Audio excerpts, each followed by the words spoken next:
Welcome to some ROD or Stave activities for 6th grade. I want to thank Edmund Knighton, formerly from the Rudolph Steiner College in Sacramento, for showing us these exercises many years ago. So I'm here with Sarah Nelson from the Maui Waldorf School and Deborah Wilkins from the Nelson Waldorf School. And the first thing we're going to demonstrate is, even though there's only 3 of us right now, you can imagine doing this with a whole group of students in a circle, or smaller groups of maybe 5 or 6, again in a circle. So we'll just show you the idea and what to look for. So if we were in a circle, I would have Sarah in front of me, and then Sarah would have somebody else in front of her, and so on. And our rods would be forming a circle, a smaller circle inside. But there's only 3 of us for now. So maybe Sarah, step a little bit forward so you're not so far from Deborah. And we're going to be holding the rods with the tip of our fingers. And on a command, it will be 1, 2, 3, forward. We will each step to the next rod directly in front of us. Now, where should our focus be? The students will say the focus needs to be on the rod where we're going. But actually, that is not the case. Our focus needs to be on our own rod, so that we are leaving it in the right position for the next person. It's a social exercise of trust, of knowing that if I leave my rod in the right position for Deborah, and I know that Sarah has done the same thing, I do not need to be spreading myself thin and losing focus. So let's give that a try. We'll be going forward 1 step. So 1, 2, 3, forward. 1, 2, 3, forward. 1, 2, 3, forward. Great. It's also important that our instructions are very clear, very crisp. We're setting a sort of tone of perfection and decisiveness, and there's nothing wavering about what we're doing. Great. Now, the next progression would be to do the same thing, but backward. We'll position ourselves, just because we're in a triangle. In a circle, we don't have to adjust our positions. And this time I will be saying 1, 2, 3, backward. 1, 2, 3, backward. That's okay. Big branches, yeah. If we're having a hard time getting the rods, come a little bit closer together, make the circle, or in this case the triangle, a little bit smaller. So, 1, 2, 3, backward.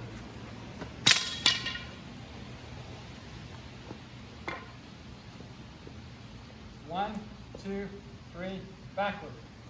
So close. All right, let's give it one more try. Let's make it happen this time. 1, 2, 3, backward. Wonderful. Okay. That wasn't a setup. That was not a setup. So that's lovely.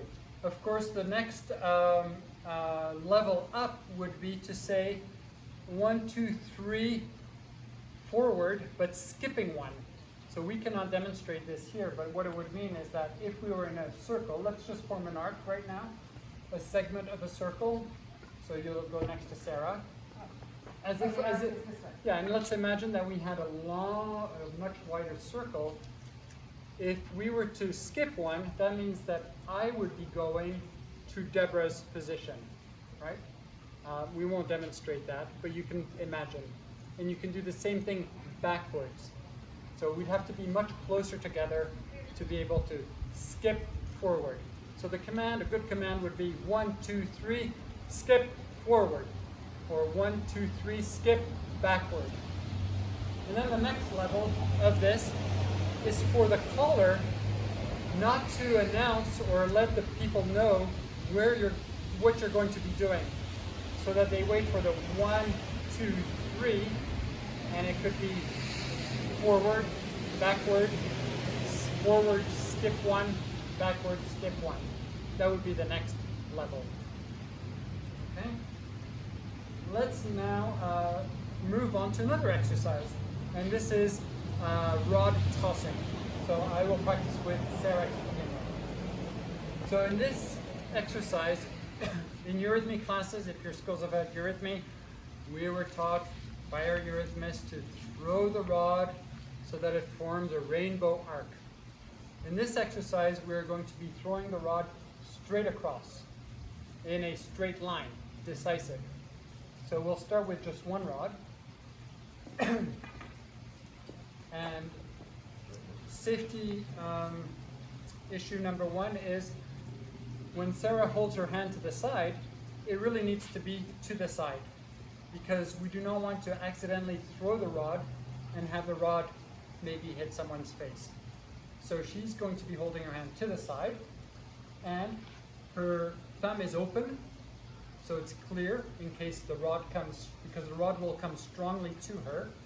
We don't want to have a broken thumb, and the fingers are open. And I'm basically going to be placing the rod into her hand. So, ready? Ready. 1, 2, 3, throw. 1, 2, 3, throw. 1, 2, 3, throw. 1, 2, 3, throw. Wonderful. The next level of this is a more of a trust exercise where the catcher has her eyes closed. So this is why it's very important to have your hand to the side, fingers open, thumb out of the way. So Sarah, you're going to close your eyes. Her hand is to the side, and I am going to throw the rod, and as I throw, like before, I'll take a little lunge with my leading foot, same as my arm. And I will place it basically in her hand. So here we go. Ready? Ready. 1, 2, 3, throw. 1, 2, 3, throw.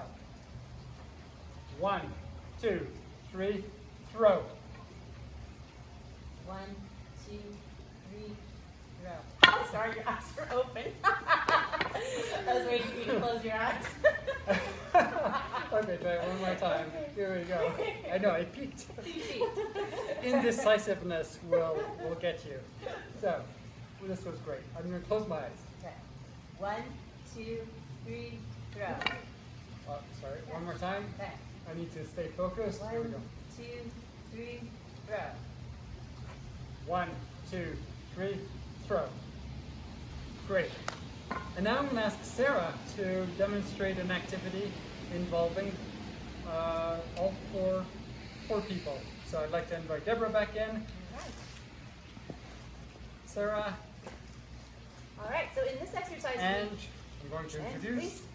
the person behind the camera, Joanne King, my partner. Here we go. So, okay, go ahead, Sarah. in this exercise, we are going to use that beautiful arc that we've learned in eurythmy with the copper rods. So we really want to create that rainbow shape with our rods. We're going to put two patterns together.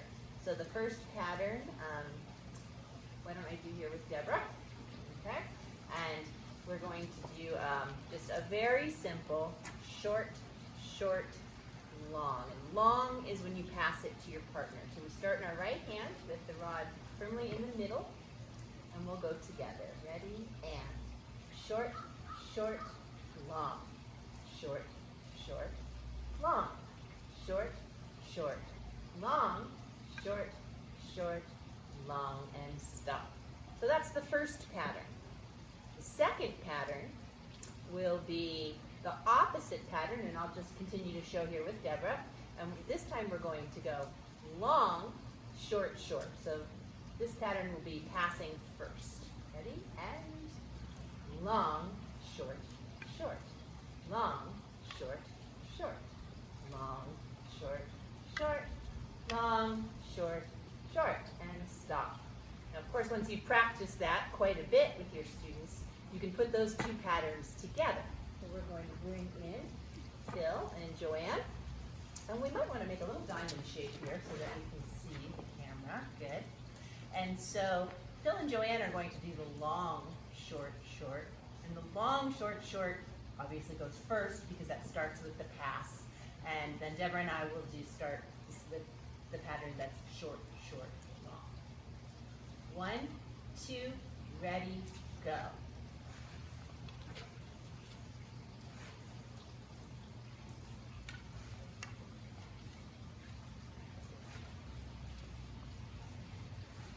Try to keep those rods upright the whole time.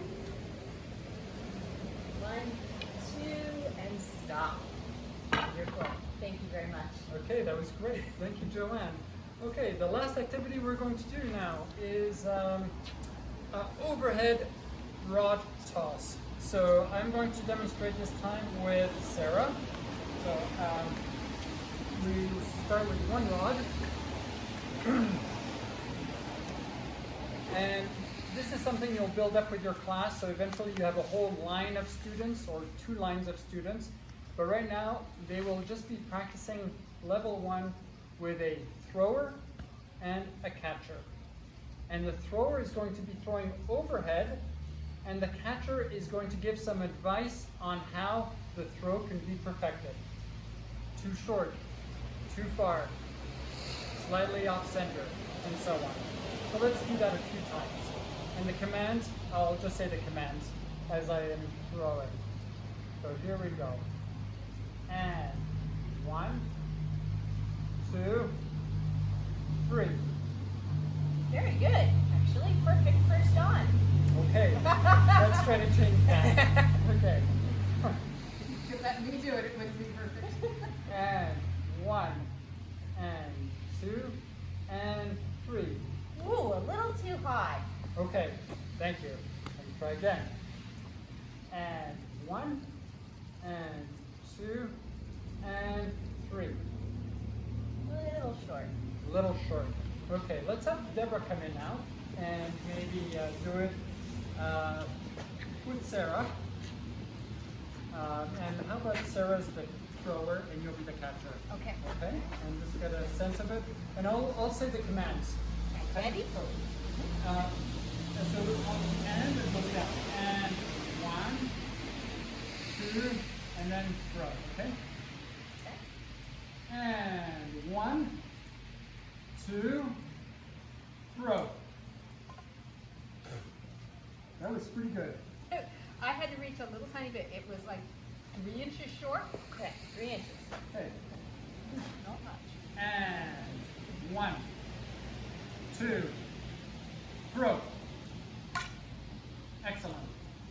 So the reason why the commands might seem a little bit pedantic, when we're doing them with a class of 20 or 25 or 30 students, it's wonderful to have everybody moving in unison. So clear, simple commands. Don't underestimate those. Don't take it for granted that everyone knows when to throw. We have to be completely deliberate. So that's good. Now, the variation on this with a class would be, of course, we're going to add one more person to the line. And so this would be the next step, would be to have a bit of a, kind of like a 5-person chain going, a bit of a relay. I'll just demonstrate one step and then you'll get the idea. So, and 1, 2, throw. And 1, 2, throw. Oh, I haven't done this yet. And 2, throw. Short, yeah? A little bit short. That's okay. Here, I'll let you do it again. That was your first try. I'll say the command. Down and 1, 2, throw. Excellent. And now you would go around and so on. So you can imagine with a whole class, you could do either have one very long line or 2 lines, and every other person would have a rod. Okay? A variation is that if you have enough space, you can do the line, it can be a circle, and then you're just continuously going in a circle. That's another variation. All right, So those are some basic rod exercises. Have fun. Thank you.